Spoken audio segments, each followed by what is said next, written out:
रामकृष्ण हरी. मित्रांनो, आज एक नव्या विषयावरती आपण चर्चा करणार आहोत. मी ती थोडक्यात तुमच्या समोर मांडण्याचा प्रयत्न करतोय. काय झालं, वारी संपलेली आहे. म्हणजे पंढरपूरची जी आषाढी एकादशी असती त्यामध्ये जे वारकरी पायी चालत जातात येतात काही, आणि अशाच एका वारकऱ्याच्या म्हणजे त्याच्या तोंडातून आपण काय म्हणू, पंढरीच्या पांडुरंगाने ते शब्द बाहेर काढलेत का काय हे सांगता येणार नाही मला, पण त्यांनी जे म्हणजे मला सांगितलंय तेच मी तुम्हाला त्या शब्दात सांगण्याचा प्रयत्न करतोय. खूप म्हणजे असं हृदयाला असं द्रावक असं चित्र आहे ते. मित्रांनो ऐका, तर मग ते त्याच्या शब्दामध्ये ऐका, पण मी सांगतोय ते लक्षात ठेवा. वारी संपली, पंढरपुरात दर्शन झालं, पण त्याहूनही खोल एका वारकऱ्याच्या डोळ्यातून एक अनुभव उतरवला गेला माझ्या मनामध्ये. ते मला वाटेत भेटले. झाडाखाली बसून थोडा श्वास घेत होते. मी विचारलं, कसा झाला प्रवास? ते म्हणाले, साहेब काय सांगू, या वारीत आमची परीक्षा झाली. ते आणि त्यांची पत्नी दोघेही शेतकरी, म्हणजे तसे ते जळगाव साईडचे होते, परंतु त्यांची वारी ते बऱ्याच वर्षापासून करतात आणि ते आळंदी ते पंढरपूर असं त्यांचं ती वारी असते. यावर्षी बी ते तिकडे, परंतु इकडं नगरकडे जात नाही, इकडं रिटर्न जात नाही. कशी गाठ झाली मला सांगता येत नाही, पण आमच्या घराच्या समोरच ते भेटले होते एका झाडाखाली. मग मी त्यांची मुलाखत घेतली, ती तुम्हाला मी सांगतोय. दोघेही शेतकरी. आळंदी ते पंढरपूर 13 दिवस 775 किलोमीटरचा प्रवास. कधी ओला पाऊस, कधी कडाक्याचं ऊन. एक दिवस त्यांच्या पत्नीच्या पायाचा अंगठा फुटला, टेम्पो जावं लागलं. सहकार्यांचा खांदा निखळला, दवाखान्यात न्यावं लागलं. पण उरलेले दिवस पायामध्ये वेदना असूनही पांडुरंगाच्या नामावर चालत राहिली. वारी म्हणजे भक्ती आहे असं ऐकलं होतं, त्यांनी जे सांगितलं ते भेदक आणि विचार करायला लावणारं होतं. वारी म्हणजे स्वतःला ओरबडून जगण्याचा एक निषेध आहे की काय असं वाटायला लागलं. ते म्हणाले, कुठे आंघोळ करायची, टँकर खाली, उघड्यावर, शौचालय, पाण्याविना, घाणीच्या ढिगाऱ्यात, झोप पायाला खाली, कधी चिखलात, जेवण शिळं ओलं जे मिळेल ते. प्रत्येक वळणावर, प्रत्येक पावलावर एक असहाय्यतेचा हुंदका आणि पांडुरंगाचं नाम. महिलांचा मोठा सहभाग.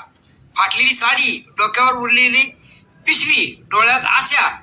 वारी म्हणजे भक्ती नाही, ती एक शांत बंड आहे. वारी ही केवळ पंढरीची यात्रा नाही, ती आहे असहाय्यतेची मात करण्याची परीक्षा.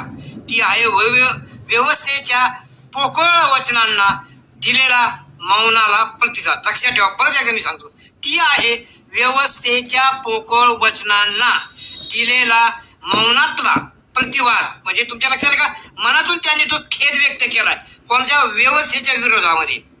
मी ही वारी केली नाही, म्हणजे माझं स्वतः सांगतो, मी काय वारी केलेली नाही, पण त्या वारकऱ्याच्या अनुभवातून मी ती वारी अनुभवल्यासारखी झाली. आणि म्हणूनच प्रश्न हेच उत्तर या माध्यमातून हा अनुभव तुमच्या समोर मांडतोय. मित्रांनो, शेवटचा एक नम्र संदेश आहे. माझ्या सर्व वारकरी बंधू भगिनींची मनापासून मी माफी मागतो. हे कुठलाही अपमान करण्याचं नाही, तर अनुभवलेल्या सत्याला शब्द देण्यासाठी आहे. सत्य हे सत्यच असतं आणि म्हणूनच पंढरीची वारी एकदा तरी अनुभवावी हे जे म्हटलेलं आहे हे एकदम सार्थ आहे. आणि प्रत्येक जण तोच ध्यास लावतो का आषाढी एकादश कधी येईल आणि आपण कधी विठ्ठलाच्या भेटीला जाऊ. मित्रांनो, हा आवाज त्या वारकऱ्याचा नाही, हा आवाज माझा स्वतःचा आहे. मी पोपटराव बुर्डे आणि प्रश्न हेच उत्तर ह्या चॅनलवर तू बोलतोय. आणि या बाबतीत कोणाच्या जरी भावना दुखवल्या असतील तर मी क्षमा मागतो, कारण सत्य हे सत्यच असतं. सत्य कधी म्हणजे दडपलं जात नाही, लपलं जात नाही.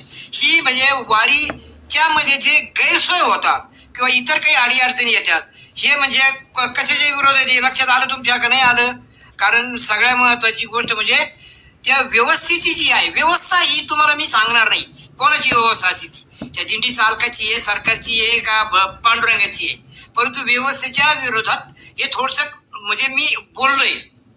आणि ह्या जे वारकरी जातात ना ते मने भावे जात असतात, परंतु तरी सुद्धा क्षमस्व, सर्वांची माफी मागतो.